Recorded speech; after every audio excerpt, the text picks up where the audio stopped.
Buenos.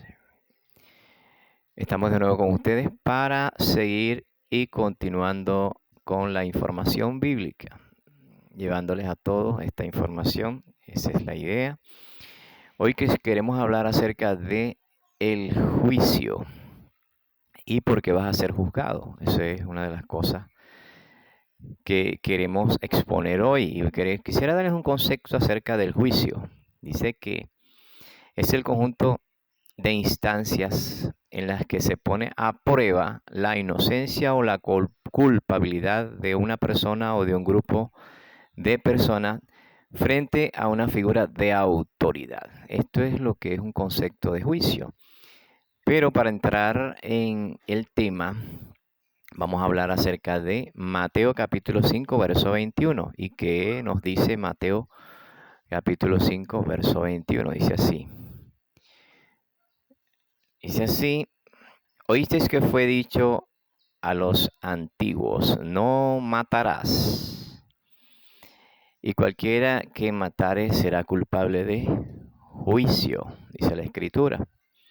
Dice así: pero yo os digo que cualquiera que se enoje contra su hermano será culpable de juicio, y cualquiera que diga necio a su hermano será culpable ante el concilio, y cualquiera que le diga fatuo quedará expuesto al infierno de fuego. Dice Jesús estas palabras: sí, quedará expuesto al infierno de fuego. O sea que hay un infierno para los que dicen que no hay infierno, y que hay un juicio para los que dicen que no hay juicio. Dice así Mateo capítulo 10, verso 15. Dice que en el día del juicio será más tolerable para aquella ciudad. Lo que Jesús les dijo fue a sus discípulos era que ellos fueran y predicaran el evangelio, y donde entraran, en la ciudad donde entraran y los recibieran, los bendijera, y los que no, bueno, que sacudieran el polvo y se fueran. Y dice que será más tolerable el juicio en ese momento. Mateo capítulo 12, verso 36 dice que de ella darán cuenta en el día del juicio. ¿De qué? Dice que de toda palabra ociosa que tú hables vas a dar cuenta a Dios en el juicio en el día final. Hebreo capítulo 6, verso 2 dice de la resurrección de los muertos y del juicio eterno. O sea que hay una resurrección de los muertos y hay un juicio eterno. Marcos capítulo 3, verso 29 dice: sino que es reo de juicio eterno, ¿sí? Así que hay un juicio eterno, según la Escritura. Para los que dicen que no van a ser juzgados, que se mueren y hasta ahí quedó la cosa, pues déjeme decirle que va a haber un juicio. Hebreos capítulo 9, verso 26.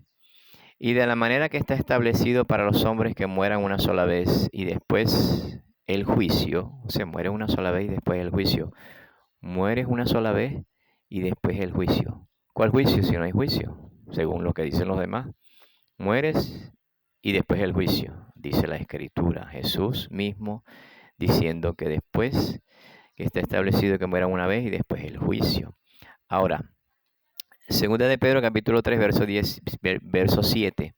Guardados para el juicio en el día, para el fuego en el día del juicio y de la perdición de los hombres impíos. Después les explico lo que es un hombre impío. Ahora, ¿por qué vas a ser juzgado? ¿Por qué va a ser juzgado el mundo?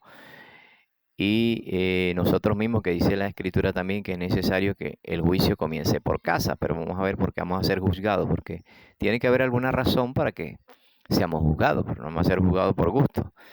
Santiago capítulo 4, verso 4 dice: oh almas adúlteras, ¿no sabéis que la amistad del mundo es enemistad contra Dios?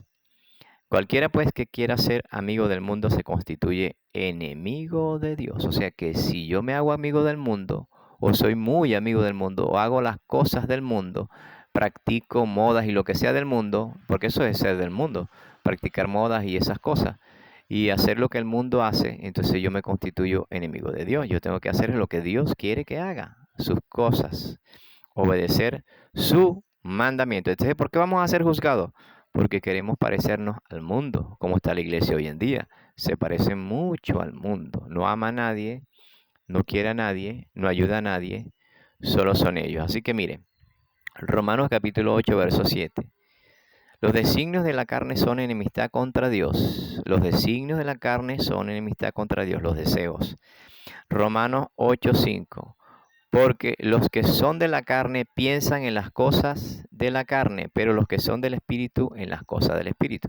Y el mundo no está pensando en las cosas del Espíritu, está pensando en hacer plata, en millones, en fama, en eso no es del Espíritu, eso es de la carne. Así que si usted está pensando en ser famoso, millonario y tal, lo que usted está pensando es en la carne. Así que ahí se las dejo. Mire, Romanos capítulo 8, verso 6. Porque el ocuparse de la carne es muerte, pero el ocuparse del Espíritu es vida y paz. El ocuparse de la carne es muerte. Se ocupan de la carne en lo que es altar caña, beber caña, pues en lo que es adulterio, fornicación, tener 4 mujeres, tener la avaricia, y eso es ocuparse de la carne. No es que es necesario que usted tenga que ser malo, sino ocuparte de estas cosas de la carne es lo que a Dios le desagrada. Romanos 8:8 dice, y los que viven según la carne no pueden agradar a Dios. Si usted vive según la carne, ¿cómo es vivir según la carne? Yo les vengo diciendo: fornicación, inmundicia, lascivia, idolatría, hechicería, enemistades, pleitos, celos, contienda. Todas estas cosas no agradan a Dios. Entonces tú no puedes agradar a Dios si estás según la carne. No puedes agradar a Dios. Eso es imposible. Así es, Romanos 8:13. Porque si vivís conforme a la carne, moriréis. Porque si vivís conforme a la carne, moriréis. Mas si por el Espíritu haces morir las obras de la carne, viviréis. O sea, ¿cómo es hacer las cosas del Espíritu? Amor, paz, paciencia, benignidad, mansedumbre, templanza. Contra tales cosas no hay ley. Ese es el fruto del Espíritu. Pero nos gustan más son las obras de la carne, y es necesario matar las obras de la carne. Dice Romanos 8:14, porque todos los que son guiados por el Espíritu, estos son hijos de Dios. Si usted no tiene el Espíritu Santo, olvídese que usted está siendo guiado por Dios. Usted no está siendo guiado por Dios, está siendo guiado por la carne. Le damos todos los apetitos que la carne pide. Mire, Gálatas capítulo 6, verso 8. El que siembra para la carne, de la carne segará corrupción. Usted siembra para la carne y va a segar corrupción. O recoger, pues, corrupción. El segar se llama recoger.